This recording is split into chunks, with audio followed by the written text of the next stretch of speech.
साहेबांची अतिशय मोठी सभा या ठिकाणी पार पडली।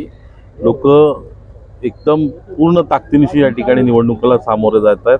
प्रत्येक जण या ठिकाणी स्वतः उमेदवार असल्यासारखं काम करतोय आणि प्रत्येकाला या भोसरी विधानसभेमध्ये परिवर्तन करायचे, कारण या भोसरी विधानसभेमध्ये जी गुंडगिरी, दादागिरी आणि भ्रष्टाचार ज्या पद्धतीने त्यांच्या माध्यमातून आलाय तो मोडून काढण्याचा निश्चय सगळ्यांनी केलेला आहे। त्याच्यामुळे येत्या 20 तारखेला मतदानातनं लोक त्यांना त्या ठिकाणी उत्तर देतील आणि 23 तारखेला आमचा गुलाल आम्ही नक्की उधळणार। विरोधकांमध्ये दडकी भरल्यासारखं वाटायला लागले का?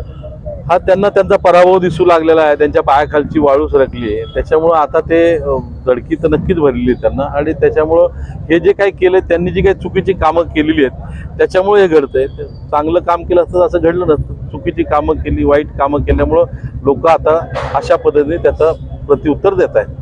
एकंदरीत आता तुम्ही मतदारसंघामध्ये फिरतात, कार्यकर्ते तुम्हाला भेटतात, काय फीडबॅक येतो तुम्हाला कार्यकर्त्यांना? सगळ्या मतदारसंघ फिरताना सहकाऱ्यांकडनं जो फीडबॅक येतो, प्रत्येक ठिकाणी लोकांवरती वैयक्तिक लेवलला सुद्धा अन्याय झालेला आहे। शेतकरी असेल, कामगार असेल, कारखानदार असेल, सोसायटीत राहणारा नागरिक असेल, कुठलाही नागरिक त्याच्यावरती खुश नाही। प्रत्येकाला त्रास दिला गेला। म्हणजे लोकप्रतिनिधींनी लोकांच्या सेवेसाठी लोकप्रतिनिधी निवडला जातो, परंतु त्यांच्या माध्यमातून सेवा तर लांबच झाली, पण त्रास देण्याचं काम मागच्या 10 वर्षात झालेलं आहे आणि त्याच्यामुळे लोकांचा तो प्रतिसाद आहे। लोकांनी ठरवलेलं आहे की येत्या 20 तारखेला आम्ही मतदानातनं उत्तर देऊ।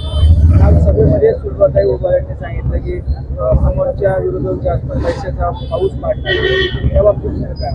आता ते पैसे जे कमवलेत ते लोकांचे टॅक्स मधले पैसे जे महापालिकेचा महापालिकेमध्ये जो भ्रष्टाचार केला, त्यांनी जो रेकॉर्ड कशाचा केला तर भ्रष्टाचार करण्याचं रेकॉर्ड केलेलं, त्याच्यामुळे त्या पैशातनं लोकांचेच पैसे आता लोकांना देण्याचा आणि लोक एवढ्या छोट्याशा याच्यासाठी कधीच बळी पडत नाही। त्याच्यामुळे लोक जरी त्यांनी किती केलं तर लोक मतदान हे तुतारी वाजणाऱ्या माणसाच्या चिन्हासमोरच्या बटन दाबूनच मतदान देणार आहेत।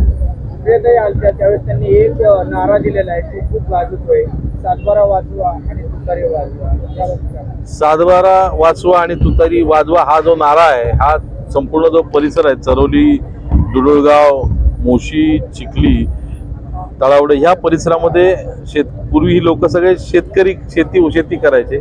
आता कारखानदारी महापालिका आल्यानंतर या ठिकाणची शेती बंद झाली आणि लोक त्या ठिकाणी आता वेगवेगळ्या प्रकारच्या जमिनीमध्ये त्यांना आता व्यवसाय करायचे, त्यांना त्यांची जमीन डेव्हलप करायची। या सगळ्या संदर्भामध्ये आता त्यांना जेव्हा महापालिकेमध्ये डीपी ओपिनियन घ्यायला जातात, महापालिकेची मदत घ्यायला, त्या ठिकाणी त्यांना त्रास दिला जातो आणि त्यांच्या जागेवरती काही लोकांचा डोळा आहे आणि त्यांच्या माध्यमातून या ठिकाणी त्यांच्यावरती वेगळ्या प्रकारे दडपण आणण्याचा प्रयत्न चालू आहे आणि जमिनी कशा बळकावता येईल हा जो प्रयत्न आहे। त्याच्यामुळे लोकांनी हा नारा दिलेला आहे की तुतारी वाजवा आणि 7/12 वाचवा अशा प्रकारचा नारा लोकांचा आहे आणि त्याच्यामुळे लोक या संदर्भातलं उत्तर त्यांना नक्की देतील।